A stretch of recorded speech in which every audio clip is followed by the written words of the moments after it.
కాళేశ్వరం ప్రాజెక్టులో జరిగిన అవకతవకలపై సమగ్ర విచారణ జరిపించాలని మాజీ ఎమ్మెల్యే రఘునందన్ రావు డిమాండ్ చేశారు. గతంలో కాంగ్రెస్ కాళేశ్వరంపై అనేక ఆరోపణలు, విమర్శలు చేసిందని, సీబీఐతో సమగ్ర విచారణ జరపాలని డిమాండ్ చేసిందని గుర్తు చేశారు. ఇప్పుడు కాంగ్రెస్ అధికారంలోకి వచ్చిందని వెంటనే కాళేశ్వరం ప్రాజెక్టులో జరిగిన అవకతవకలపై సీబీఐ అధికారులతో సమగ్ర విచారణ చేయించాలని డిమాండ్ చేశారు. కేసును మేడిగడ్డకే పరిమితం చేయాలని కుట్ర జరుగుతోందని ఆరోపించారు. విచారణ కోసం సీఎం రేవంత్ రెడ్డి కేంద్రానికి ఎందుకు లేఖలు రాయడం లేదని ప్రశ్నించారు రఘునందన్ రావు. ఇటీవలనే మీకు అందరికీ తెలుసు, ప్రభుత్వం మారింది, అధికారం మారింది. టీపీసీసీ ప్రెసిడెంట్ గా ఉన్నప్పుడు రేవంత్ రెడ్డి గారు అమిత్ షా గారికి, భారత ప్రభుత్వానికి పలు దఫాలుగా విజ్ఞప్తులు చేసిండ్రు. ఏమని?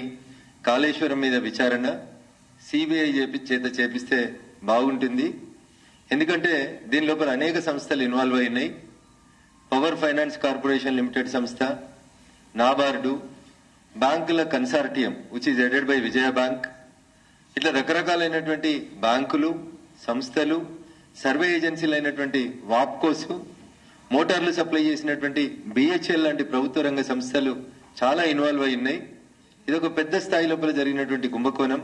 కాబట్టి దీని మీద సిబిఐ విచారణ జరిపించాలని చెప్పి నాటి టీపీసీసీ ప్రెసిడెంట్, ప్రస్తుత గౌరవ ముఖ్యమంత్రి యనమల రేవంత్ రెడ్డి గారు భారత ప్రభుత్వానికి లేఖ రాసినాం. అమిత్ షా గారు చర్య తీసుకుంటలేరు, మోడీ గారు చర్య తీసుకుంటలేరు. కాబట్టి బీజేపీ, బీఆర్ఎస్ ఒకటి అని చెప్పి ఎన్నికలప్పుడు బాగా ప్రచారం చేసి ఒక పర్సెప్షన్ డెవలప్ చేసి అధికారంలోకి వచ్చిర్రు మిత్రులు రేవంత్ రెడ్డి గారు. అధికారంలోకి వచ్చిన తర్వాత కథ ఉల్టా తిప్పి, ఉల్టా చోరు కొత్వాల్డా అంటే అన్న రీతి లోపల ఈ ఇన్వెస్టిగేషన్ ని, ఈ కాళేశ్వరం కథని కాంగ్రెస్ పార్టీ కంచికి చేర్చాలనుకుంటుంది. ఈ రాష్ట్రంలో ఇటీవలనే మీకు అందరికీ తెలుసు, ప్రభుత్వం మారింది, అధికారం మారింది. టీపీసీసీ ప్రెసిడెంట్ గా ఉన్నప్పుడు రేవంత్ రెడ్డి గారు అమిత్ షా గారికి, భారత ప్రభుత్వానికి పలు దఫాలుగా విజ్ఞప్తులు చేసిండ్రు. ఏమని? కాళేశ్వరం మీద విచారణ సిబిఐ చేత చేపిస్తే బాగుంటుంది, ఎందుకంటే దీనిలో